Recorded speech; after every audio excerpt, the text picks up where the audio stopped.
to other students and alumni in our community who I know will really benefit from this conversation, even if they weren't able to make it today. I feel like trying to accommodate all student schedules is very challenging, and we have folks that are all across the country. So welcoming to anyone who's joined us today. I know we were able to share this opportunity to join the call with folks that are both in FRN's community and outside. So if you're not associated with FRN, that's totally fine. You're still in the right place, and welcome here. So thank you all.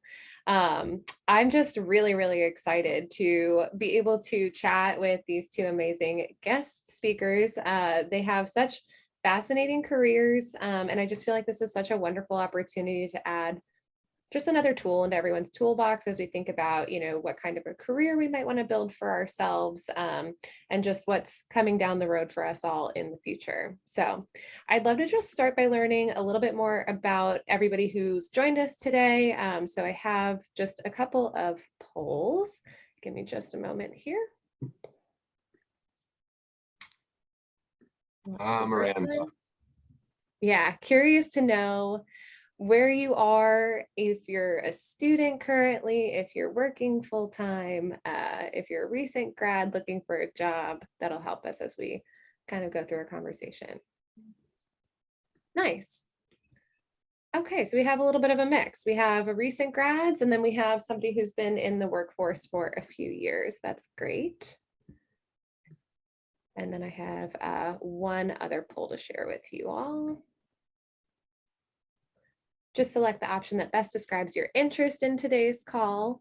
So if you're learning about different career paths, if you're actively seeking a job, maybe you're just exploring around, or you just were like, I'm interested in the speakers and to hear what they have to say.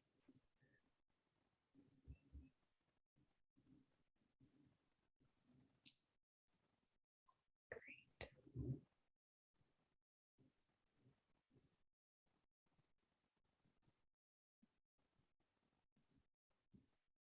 Perfect. I'll go ahead and end the poll.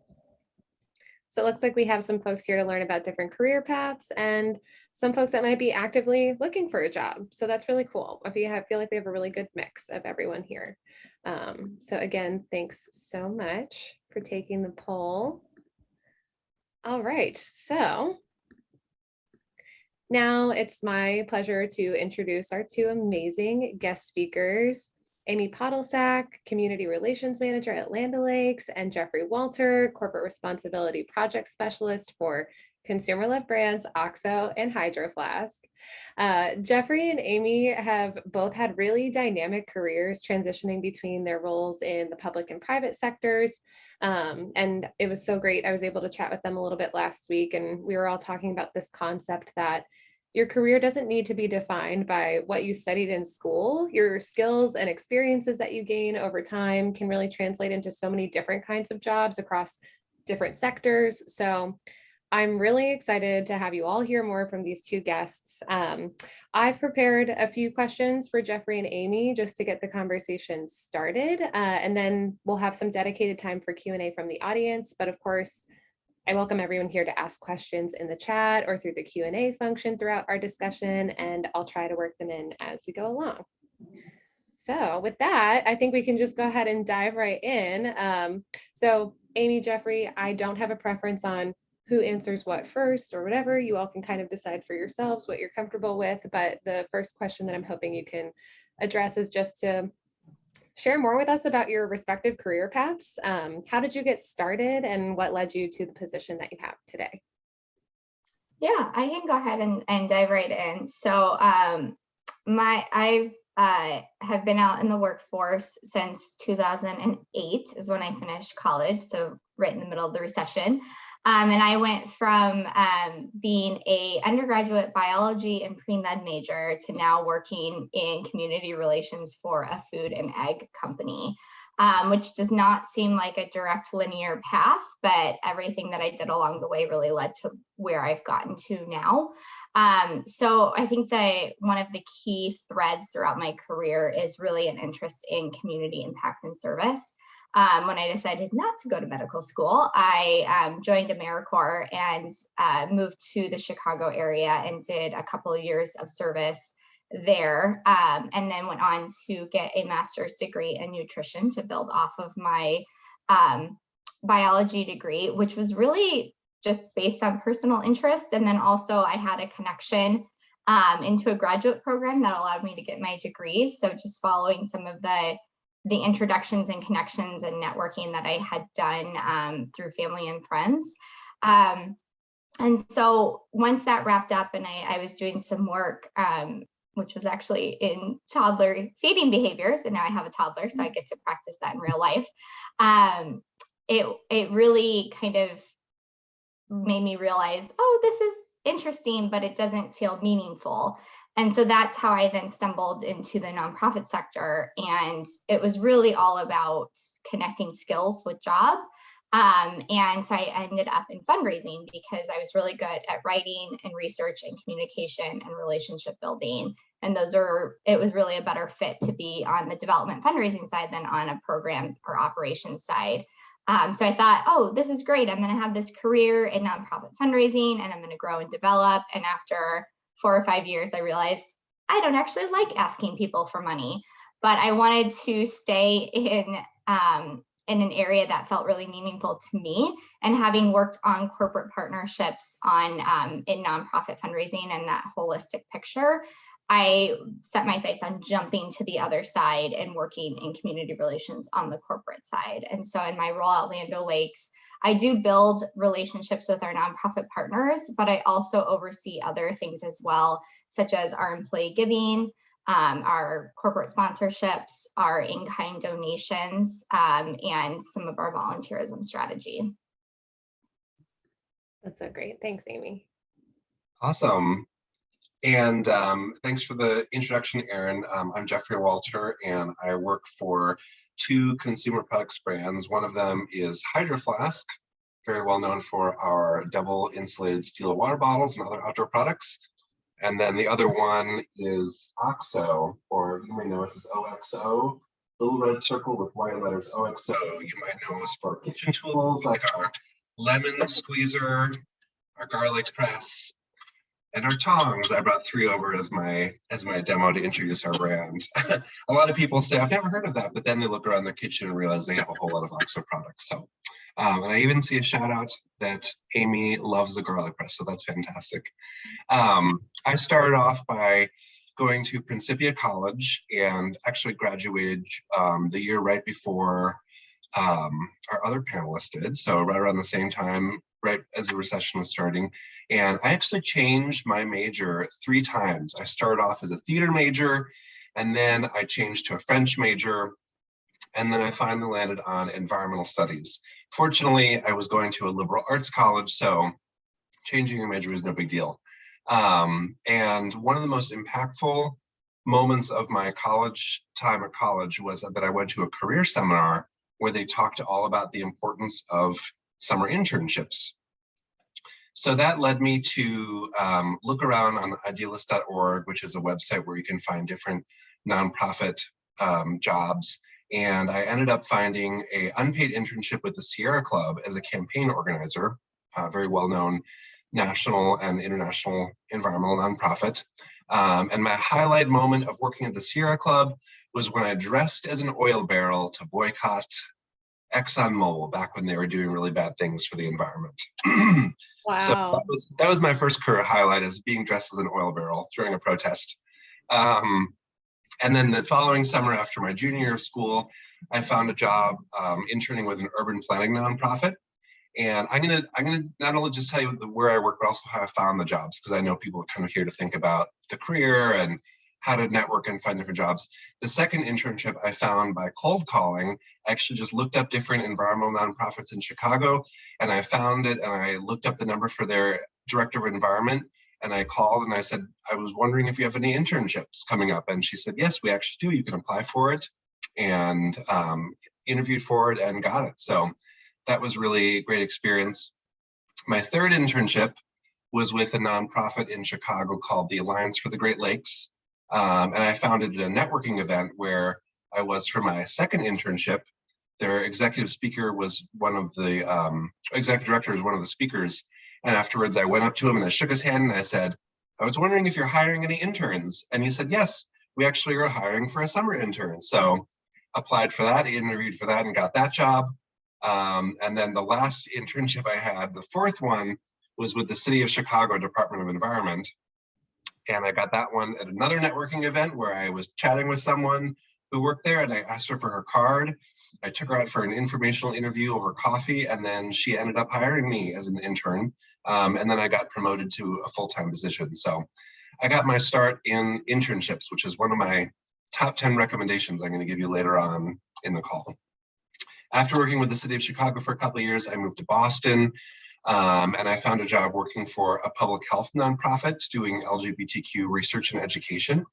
And they hired me largely because I had experience managing grants and facilitating trainings, which I learned from my previous job. So I thought that was a really great point that Amy made about skills transferring over. And then after a couple of years there, I decided I wanted to go on a big adventure while I was still in my 20s. And I was really interested in yoga. So I ended up calling up my best friend who I knew wanted to travel somewhere. And I said, why don't we go and spend a year abroad? And so we traveled all around India and surrounding countries. And we stayed at the cheapest possible hostels we could find that were usually like $1 or $2 per night, and made our savings last for an entire year. So that was a great adventure. Moved back to Chicago after that.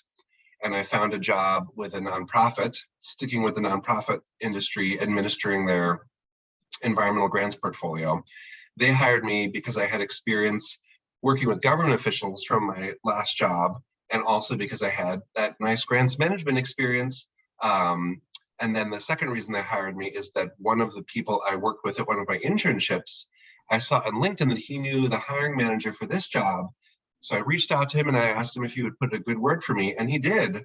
So even though they had already finished their interviews, they eked me in to be the last person that they interviewed because he gave me such a great recommendation, and then they ended up hiring me. So coming up later on, networking is going to be one of my other top 10 pieces of job advice, and that's why. So I worked for the nonprofit for about 1.5 years. And I decided I worked nonprofit for my whole career. I wanted to see if I could transition to corporate. I was interested in making more money, and also I was just kind of interested to see what it was like on the other side of the curtain, since I'd only ever worked at nonprofits. And I thought about my different skills, like Amy was saying, and they were all very transferable to the field of corporate responsibility. So that's where I started doing some networking with people I knew at different large corporations, asked a lot of questions, and I was told, don't try to get a job in corporate responsibility. It's too hard, very small departments, no one wants to leave their job. It's like finding a needle in a haystack. But I was really determined to prove those people wrong and show them that I could do it. So I kept networking with everyone I could get introduced to who worked in CSR. I took a lot of people out to coffee. I went to a lot of networking groups, asked a lot of advice, built up my network. And then one of the people I met in one of the networking groups for CSR professionals told me that a position was opening at Blue Cross and Blue Shield in their public affairs department to run their volunteer program. So she referred me, I got interviewed. It was a very long interview process because corporate jobs can take a long time to interview for, but I got the job. So that was really exciting. I proved all those people wrong who said I couldn't do it. So I went from working for a nonprofit of 5 total employees to working for a company with 26,000 employees. Huge culture shock. And then I worked there for about 3 years, and I moved to upstate New York because I had been really involved with a global nonprofit yoga organization that I found while I was in India. And I decided I wanted to do a full-time pro bono volunteer position with them for a year. And I didn't make any money, but I got free room and board, and I got all the yoga that I could possibly take. So that was great. And then after that wrapped up, I moved to the city where I live now in New York to live with my partner. And we've been long distance for a few years, so we were ready to live in the same place. And what do you think I did right when I started moving here? Networking. I started networking, and after a few months, I landed my current position right as COVID was starting. And they literally mailed me my laptop in the mail, and they said, start working, because no one was in the office. So it's been a really wild ride. I've learned a lot, and I'm really happy with what I'm doing now in my current position. That is amazing, Jeffrey. That was quite the tale. I was not expecting all of those twists and turns, and I can't believe like how just networking and putting yourself out there just consistently led you to find new opportunities. I think that's incredible. And it definitely takes like a lot of skill and bravery and courage to just go up and approach people like that. So kudos to you. That's amazing. Absolutely. I feel like the word networking is just this like taboo, like, oh yeah, networking. Like it's like this annoying thing that we all feel like we have to do. And it's really like, I mean, Jeffrey, you definitely have put yourself out there a lot. I feel like I networked into my career in a different way, and just keeping in touch with past colleagues and mentors and bosses. My current manager at Land O'Lakes, granted, I only really worked with for her for 11 months because she left right after the first time she hired me. But this is the third role that she's hired me into, and we've just kept in touch, and it just has continued to be a good fit for what she's been looking for her team, and what I was looking for in the next steps of my career. And so it's not, we just maybe got together once a year, and I just had her information, and she knew I was looking, and I was just really patient. I think it took 2 years from when I started looking into corporate community relations. Granted, that was also right before the pandemic started, and then everything went on hold, but it can take a while to make that transition, which can be a slog at the time, but then it pays off when you get into what you're looking to do. Absolutely. Yeah. And that's so great to hear. I was curious, Amy, especially when you were chatting, but also Jeffrey, I feel like this must apply to you too, having just approached people for so many different internship opportunities. But Amy, since I know you had such a hard pivot from like what you studied in school to what you are ultimately doing now and other jobs you've held throughout your career, did you ever like question that decision to completely change course or change tracks? And, Jeffrey, for you too, like, was there a moment where you were kind of like, wow, I don't feel like I know what I'm doing here, but I'm just going to roll with it because I got this internship? Like for both of you, I think there are a little slightly different questions and nuances there, but in general, what was it like to just totally shift gears and how did you feel about it? I think the only thing I questioned is like, why do we have this concept of I have to have this end career goal and my focus is to get from here to there? Like careers are so evolving and ever changing. And so like that question of where do you want to be in 5-10 years? It's like, I don't know. I didn't think I would be here 5 years ago. So I just really like to keep things open-minded and kind of explore and dig into jobs that I really like. And then you just have to really trust your gut when you feel like you're kind of phasing out of, okay, this isn't really a fit anymore, and where can I go from here and what are my options? I'm looking at the question in the chat about like that transition. And I feel like I transitioned a lot because well, first of all, Jeffrey and I have a theme of doing very low, underpaid, or no paid types of activities with AmeriCorps and unpaid internships, which I can't believe people are still not paying interns. I think that's a travesty, but I'm not going to die on that hill today. But just trying to get some experience. So if you're at that position of being right out of school, there might be some of those lower level types of ways just to get your foot in the door and get going with some things. But that doesn't mean that you have to, work for no money or little money just to get experience somewhere. And so really what I focused on along the way is transferable skills. And so I have I would say twice in my career, I've made kind of like a non-linear pivot from when I went from grad school and research into nonprofit development. It's like, how do you get a job in fundraising if you've never been a fundraiser before? So that time, and then moving from nonprofit development into corporate, since I'd never worked on that side as well. In both of those instances, I used what I would call a functional resume instead of a chronological resume. So a chronological resume is kind of your typical, I did this, here's my jobs and the time and my skills that I did there, versus a functional resume really buckets things by your skill set. And so I actually my husband and I lived abroad for a short period of time right after I finished grad school. And when we moved back, and I needed a job, I actually worked as a nonprofit recruiter for about 8 months, which I used as a way to get my foot in the door with the Chicago nonprofit market. I didn't intend to actually be a recruiter.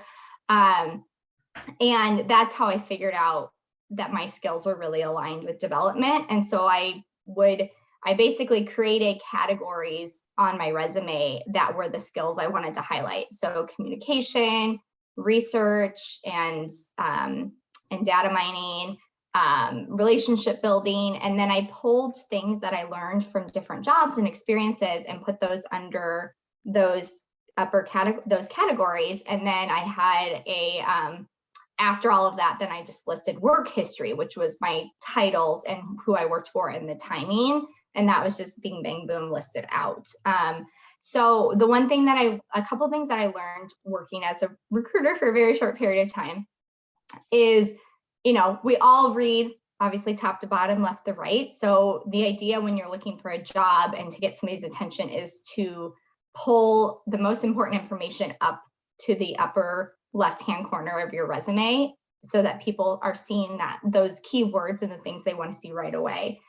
The other thing, maybe this is just me working as a recruiter, is obviously there's people who do that as their job, but when you're hiring a position, so I have a direct report in my role, and if she, heaven forbid, were to ever leave me and I had to hire for her position, it's like when you find those resumes or those candidates who have the skills that you're looking for, it's like, yay, oh my gosh, this person sounds exactly like what I'm looking for. It's that person's job as the candidate to make that connection and make it as easy as possible. So again, going to a functional resume, or I have a skills keyword section at the top where I can pull out words from the job description that align with the experience I have. It's not like I'm just BSing, based on what the job is. I'm making those connections, but putting that extra effort to really align what they're looking for with what you can do. Just thinking outside the box of how to market yourself in that area. Because it just helps them to see on paper that you have those skills, and that can really open the door to the interview where you can really shine and explain more about your background and experience. It doesn't have to be I was a fundraiser, so that was my last job and it looks like all I can do. I mean, if you want to continue building within that same area, then that makes sense, but there's other ways to show your experience other than what we may have been taught in school. Yeah, no, that's so great, Amy. Thank you. And I feel like there was so many useful little tips sprinkled in there. I feel like it's always nice to have an insider's perspective from the recruiting standpoint. So that's great. Yeah, nobody who's hiring for somebody wants to look at a pool of candidates and be like, well, crap, none of these people are what I'm hoping to see. They, right.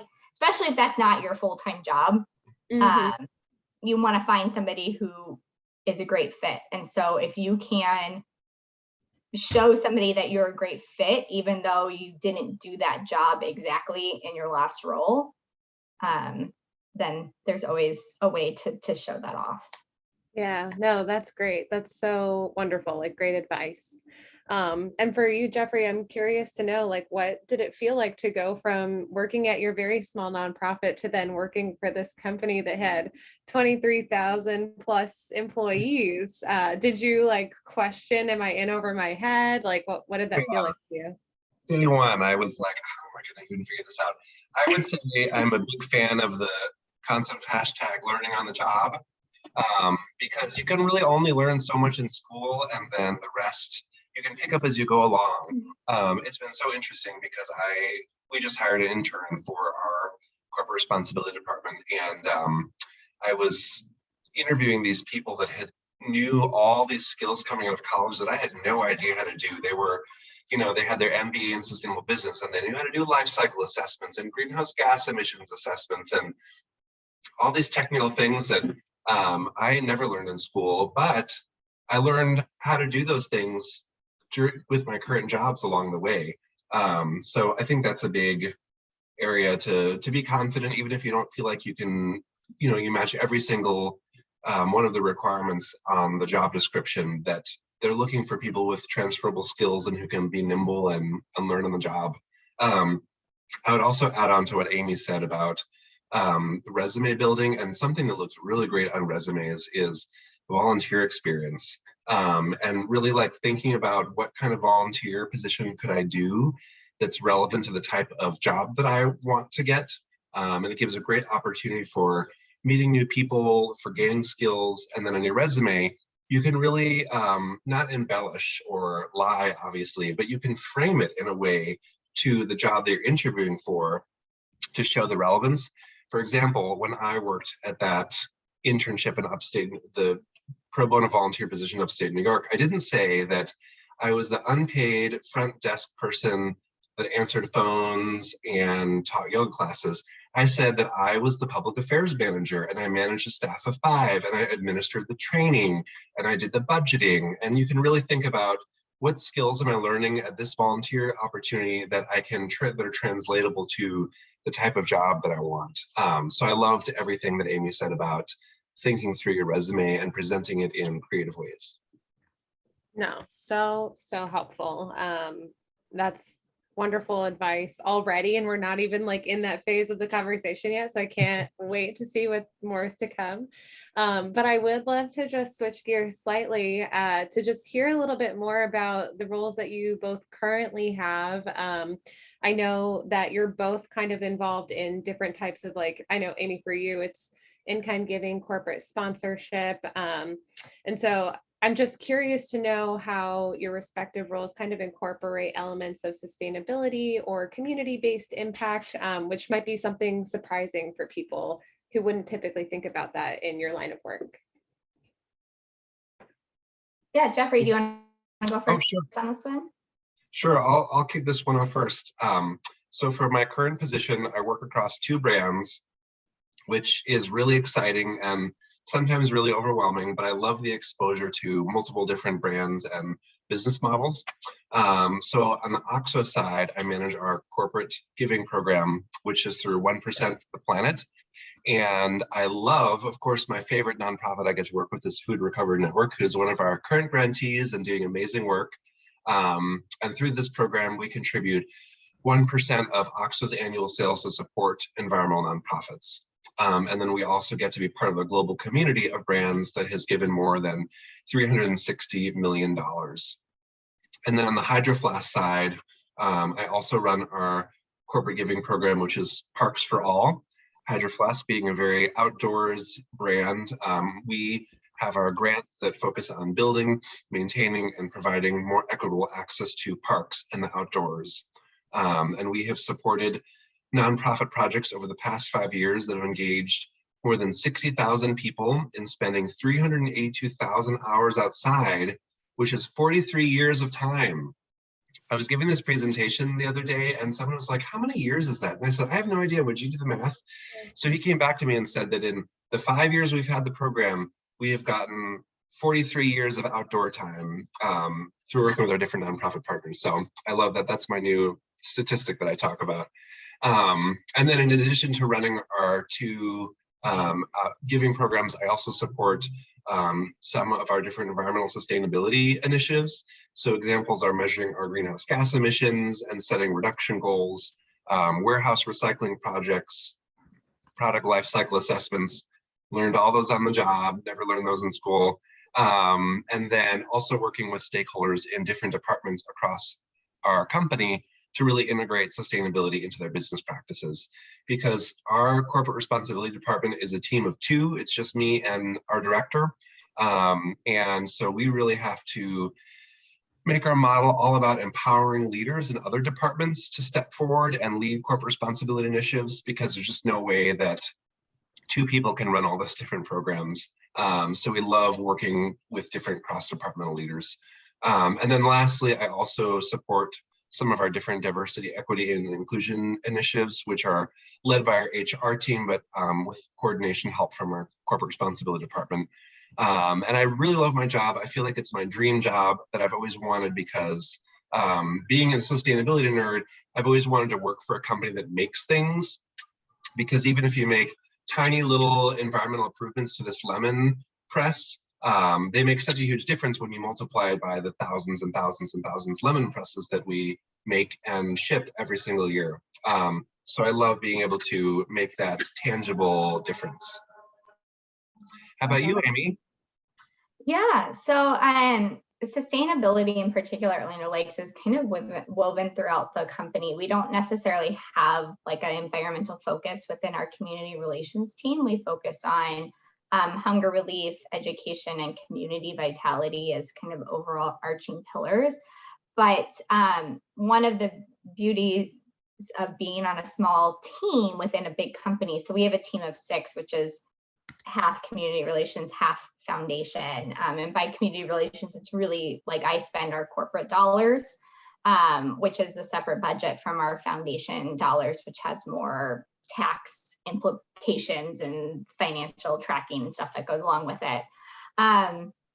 So we are able to be a little bit more nimble in how we shift and think about our work and how we partner with the different business units across the company, because we really want to engage them in what we're doing.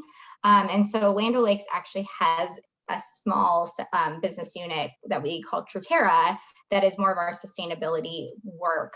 And so right now they're really focused on carbon, oh my gosh, I'm blanking on the terms, the carbon offsetting, carbon credits. Carbon sequestration? Yeah, so like, what? Carbon sequestration? No, like the carbon credits for offsetting like companies who want to be carbon neutral. And so working that into like sustainable farming practices. And so that is something that we're doing as a company that's not necessarily run through our team, but we keep tabs on because it impacts the way that we invest dollars, because we've started carving out some dollars for environmental initiatives in particular to work with that business unit on how could we invest those in nonprofits doing work in that space. But it also, working in like community relations, is allowing us to explore ways to look at things differently. So I oversee our hunger pillar, which has a lot of partnerships with Feeding America and our local food bank here in the Twin Cities that serves the state of Minnesota. And that's really the core of what we do with in-kind donations. But in working and getting to know Food Recovery Network and the impact between how their mission intersects with hunger and also environmental sustainability has started to open up additional conversations at Land O'Lakes with our green team, which is technically an informal group at Land O'Lakes of people who are just passionate about sustainability, but it's becoming a more formalized group, kind of like an employee resource group. And so they are, starting to do work around how to be more sustainable with food waste through not only like the business, but also at our headquarters with our food service and cafeteria. And so they're starting to look at what that might look like, and we're starting to partner with them in that space, because then if we can help get that food out into the community, it starts to feed into our hunger pillar. So we just kind of start to overlap with what's going on across the whole company, even if we aren't doing the work directly ourselves. One thing that when Jeffrey and Aaron and I were kind of preparing for this call, we started talking about just corporate social responsibility overall, and the shift that's starting to happen towards not just talking about corporate social responsibility, but talking about ESG, which is environmental, social, and governance. And it's looking like that might be the next chapter of what CSR means in corporate community work and sustainability.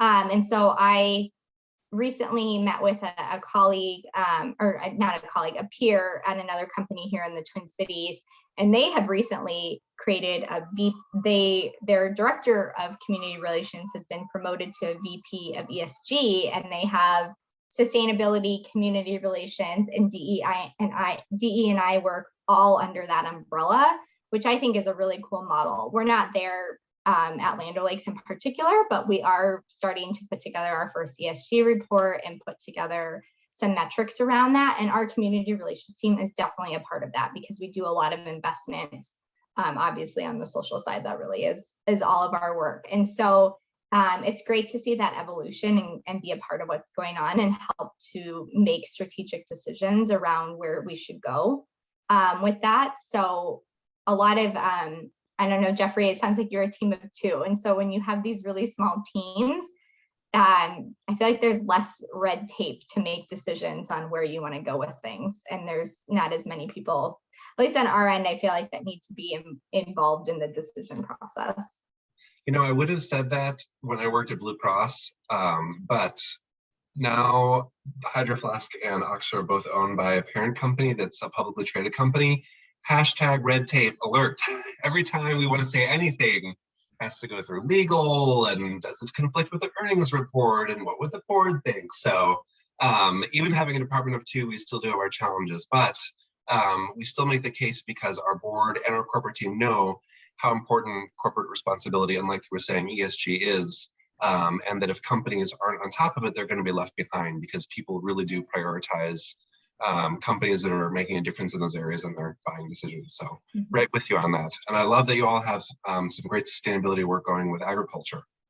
Yeah, it's definitely a rooted, so we're a co-op, and so we're owned by dairy members and ag members, and our ag retail members are owned by farmers. And so there's really that direct line all the way down to the farmers who are doing the work and growing our food every day. I was gonna say something and I can't remember what it was. So I will let Erin ask her next question. No worries. That was so interesting just to hear more about, your respective roles and how you're kind of engaging, either through your own work or at the company level in different areas regarding sustainability, other kinds of community-based impact. I think it's super important. And obviously at FRN, we recognize, the work that you all are doing, and we've so enjoyed our partnerships with each of you. And just thank you for being so passionate about the work that we're doing and continuing to kind of spread that beyond into your everyday lives. That's really cool. I would love to, again, transition us back into thinking about, the attendees that are here with us today, and some folks who are looking for potentially new jobs or maybe making a change in their career. So I'm just curious, thinking of yourself as a soon to be or recent graduate, what advice would you go back and give yourself at that time? Oh my gosh, to not pigeonhole myself into like a specific area. Having spent my whole school career thinking that I was going to be a doctor, and then realizing at the 11th hour, like that wasn't really what I wanted to do, and admitting to myself that I just thought it sounded good versus something that I really wanted to be doing with my career.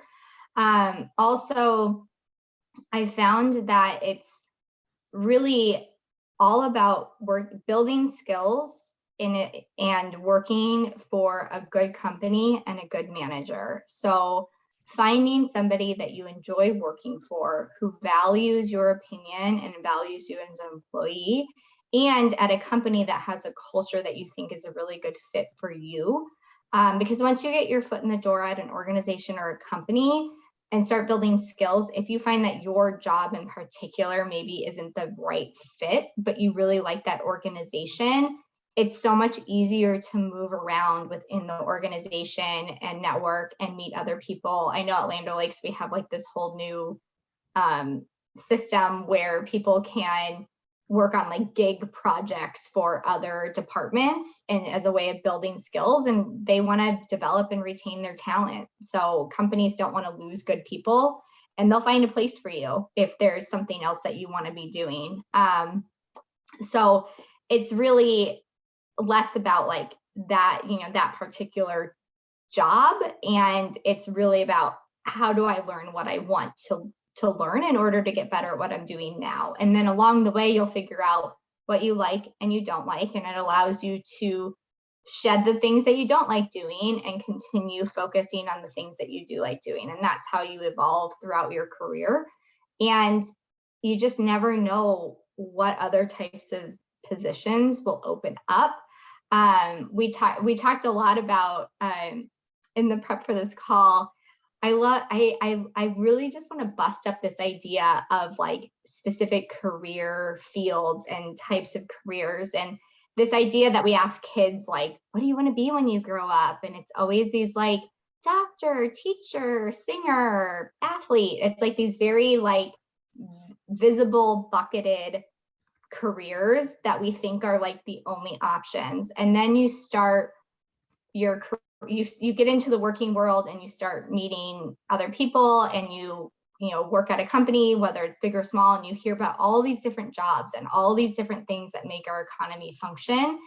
And like the world is comprised 99% of jobs that you've probably never even heard of or don't even know exist. And there's so many, you don't hear people saying like, I want to be a director of accounting when I grow up. But there's a whole, like, there's so many people that work in finance and accounting and different types of roles within that. I don't even know what they are.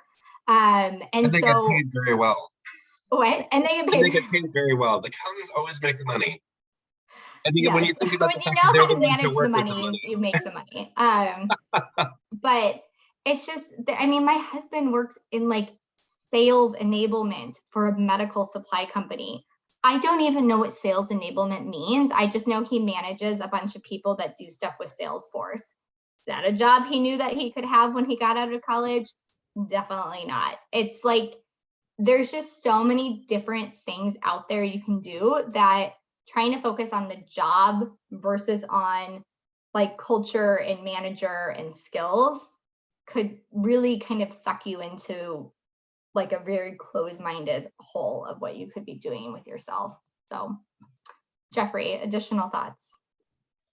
I thought those were all great pieces of advice. I came up with a quick list of top 10 pieces of advice I'll go through really quickly, and Amy already said most of them, so I'll defer to her. But number one is corporate responsibility roles and sustainability roles can all be called very different things at different companies. Sometimes they're legal, or in human resources, or strategy, or marketing, or public affairs, or operations. So don't get pigeonholed, like kind of like Amy was saying, into a particular role or a particular title, because sustainability can happen across many different areas of companies. Number two, kind of like Amy was saying, with taking on different positions within your company, is you can think about how you can integrate sustainability into your current position, whatever you might happen to be doing. You can reach out to the sustainability person at your company, and maybe just say like, hey, how can I help? Can I organize a volunteer event? Can I help with, the next Earth Day thing that we're doing? So there's lots of opportunities within companies to get those skills, even if you're not full-time in that position. The third one is thinking about corporate versus government versus nonprofit. They all have different perks and different drawbacks. I really enjoyed in nonprofit that the hiring process was generally really quick. It's not a whole lot of hours and you get a lot of holidays off. Corporate, I've always enjoyed getting paid more. Not in all cases, of course, not all companies and nonprofits work that way, but in general, that's what it tends to be. And the government jobs tend to have really good stability and longevity. And then you can think about, do I want to work for a company directly, or do I want to work with a consulting firm and have clients from a variety of different companies? So there's lots of different ways to go about it. A couple search engines that I've always liked. Idealist is really good for nonprofits, and Indeed is really good for corporates, at least in corporate responsibility, I have found. We've already talked about my number 4, which is internships. Number 5, volunteering, we've already talked about. Number 6, networking. I think it's just so important to like go out and learn how to have informational interviews, learn how to go have coffee with people. Everyone gets really nervous, but everyone has to be able to do it to find those jobs. And I love what someone told me one time, which is, they asked me, when is the best time to start looking for your next job? And the answer is day 1 of your current job. You should already be thinking like, okay, I got this job now, what could my next job be? Because you never know if you're going to get laid off or transitioned or what's going to happen within your company. So always be thinking about who I can meet, who I can talk to. I can't wait to add Amy to my network after this webinar wraps up. And then the next, number 7, is to leverage LinkedIn. Someone gave me the piece of advice one time. They said, you're not on LinkedIn, you have to immediately have a strong profile and 500 contacts. I was like, what? But I have learned how to leverage that tool. I mean, it is very powerful. So I'm sure that if you're in school, you can talk to your career center or take a course about how to leverage LinkedIn and networking. Almost done. Number 8 is to research and read corporate responsibility reports. Always be ready to ask good questions during your interviews and when you're networking. During our recent hiring of candidates, there's only one candidate who said, yeah, I've read your ESG report on your website and I wanted to ask you a question about your GHG reduction goals that you list in there. She got the job. I could tell she was on it. She was ready. She was researching and that she wanted to work for us. So definitely researching and reading. Tip number 9 is never burn any bridges, meaning always try and leave an interaction in a positive place. I'll never forget one time when I was at a networking event and I was unemployed and I was talking with this lady who worked in corporate responsibility at Walgreens. And at the end of the conversation, I said, oh, could I have your card? I would love to take you out to coffee and ask you some more questions. And she made it seem like, oh, this is such a chore. And I was unemployed and I just wanted something from her. And she was very reluctant about it. And then left me feeling really bad. And then, wouldn't you know, a couple of years later, once I was working at Blue Cross and Blue Shield and we had an opening on our team, who came in to interview for it? That same person. And when my boss asked me, what did I think? I had a story to tell her about how one time she snubbed me at a networking event. So always smile. And even if you don't like the person, try and leave it in a good place. And my number 10 piece of advice is always, always, always follow up, because people who work either whether they're a nonprofit or government or businesses, we are just always so busy. I mean, everyone who has a job on this call, I'm sure knows you have way more to do for your job than you have time. And it is so okay to follow up 2 or 3 times and then call and say, hi, I'm calling because I sent you 3 emails and I was just wondering still if I could meet with you to learn more about your position. If people hadn't followed up, I mean, you just never have time to answer all the emails, and the people that follow up are the ones that do really well. So those are my quick list of top 10. Hope I didn't take too much time. No, that was amazing. So great, Jeffrey. Thanks for putting that together. I did have just like one additional thought just from and Jeffrey, I think you've talked a lot about like networking events.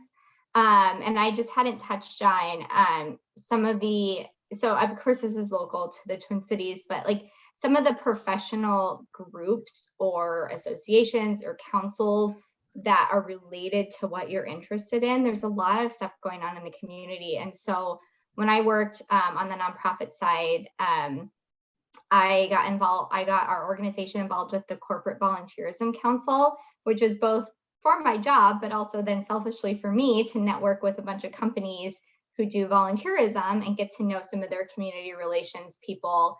It helped me learn a lot about the ins and outs of how companies function and partner with nonprofits, which was a benefit when I was looking to make that transition. And then also benefited me in my job when I worked for Junior Achievement. And then I also got involved with the Minneapolis Foundation has a grant making group, which is it's like a giving circle where we go through like a whole grant making cycle and everybody invests dollars into that. And there's a lot of organizations that do giving circles, a lot of women's groups, alumni groups do those types of work. So if you're interested in grant making or community relations and philanthropy type of jobs, whether that's sustainability related or not, getting involved in those types of groups and learning about what it means to make investments in the community, because it can be it seems like this can seem like this really glamorous, like, oh, you have money and you get to give money away from the community to the community, and that part's really exciting, but like we also have to make a lot of really tough decisions, and we get hundreds of thousands of dollars of requests every year that we aren't able to fund, and you have to put strategy behind yes and no decisions. And I spend a lot of time figuring out how to pay people, which is also seems really silly, but there's a lot of behind the scenes of these types of roles that people don't see. And I have definitely learned that through my year in my current position. So always happy to talk further about that if people have further questions. Oh my gosh, both of you, amazing. Thank you for all of the tips and advice. I feel like I learned so much for myself. Oh, it looks like we have a question from Bridget in the chat here. I'm curious to hear how you navigate the limitations that you feel around working in a mission-driven role in a corporate setting, if any. I feel like that's a great question. Well, just like in any role, there's always politics. And so there's definitely things in the corporate side that we can't always do, that maybe like a community foundation is a bit closer to the community and the people that they're serving. I know that like at Land O'Lakes in particular, we have a very urban headquarters and a very rural footprint of our members and some of our other employees. And that creates a lot of diversity and opinions and thoughts and political viewpoints. And so it really, it's been difficult to navigate how to bridge that. And it definitely puts some things off limits so that we don't swing too liberal or too conservative and piss somebody off in one way or another, which is a blunt way of putting it. So yeah, there's definitely things that I'm passionate about individually that I'm not able to bring into my role.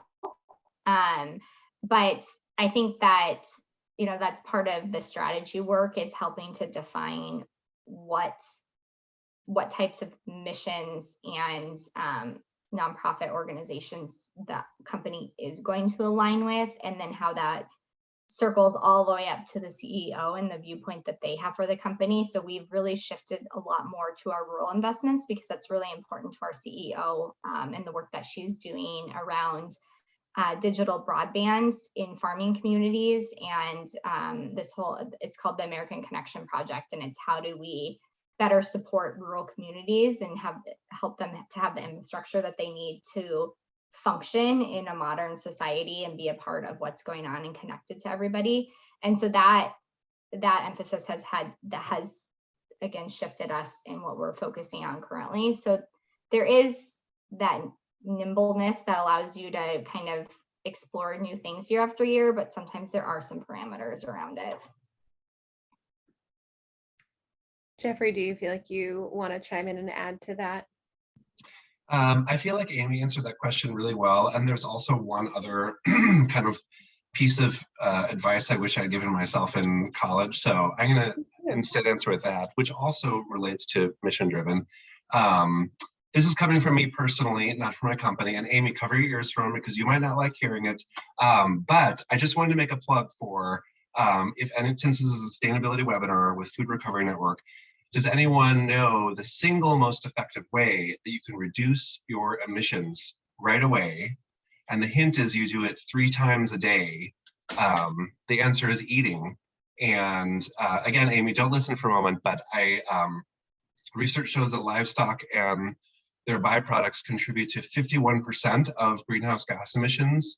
And animal agriculture is responsible for 91% of Amazon deforestation. And it takes 660 gallons of water to produce 1 hamburger, which is the same equivalent of showering for 2 months. So just some statistics, get those out of the way. I just really want to encourage people, make the switch to a plant-based diet, because you will immediately lower your carbon emissions by 50%. You'll use 1/11 of the amount of oil, 1/13 of the amount of water, and 1/18 of the amount of land compared to someone who eats meat. It's also way healthy for you, and it saves a lot of lives every year. And I would really recommend the movie Cowspiracy on Netflix if you'd like to learn more. Cowspiracy, #Cowspiracy. But I went vegan 3 years ago, and I can never imagine going back. I feel really good. My soul feels really good, and I know that I'm actually living my values of sustainability. So I wanted to really make that as my closing remark, because I really wish someone had told me when I was in college and I could have started eating plant-based 13 years ago. And I back then had every excuse in the book. I thought, there's not enough protein, I like cheese too much, there's not enough iron, it's inconvenient, people were designed to eat meat. All of those are total myths. And I did, just to make one last plug and restore Amy's faith in me, I looked up online, and even Land of Lakes has a plant-based spread, which I'm sure is very good. So hopefully Amy will still be my friend after I said all that. But I just wanted to offer myself as a resource. If anybody wants to start out on their journey as a vegan, feel free to message me through LinkedIn, and I'm happy to talk more with you. I'm not offended at all, Jeffrey. And also, you know, we do support farmers that farm plants as well. So it's not all dairy and livestock. I'm glad we're still friends. Thank you both so much. I can't believe we only have 1 minute left here. So again, I so appreciate your time being here, Jeffrey and Amy. I feel like I'm going to go back and take all of your advice into account. I have to like definitely go redo my resume. I have to look at my LinkedIn and be like, what's even in there? So I'm sure that everybody else took away so much from this conversation. I do want to just make a quick announcement from FRN, because we have some folks in the room that are looking for jobs. We are hiring. We're opening up 2 program associate positions, and the description will be available in the coming week. So if you want to make sure that you're getting that announcement once it's out, you can follow us at Food Recovery on social media. You can also email us at programs@foodrecoverynetwork.org. So definitely keep an eye out for, you know, our announcements and different emails that we'll be sending out about the position. And then also, it's Earth Month. We have some initiatives going on. If you're looking for ways to take action, you can sign some petitions. You can join a power hour with us, which Jeffrey and I were chatting about at the very beginning of this call.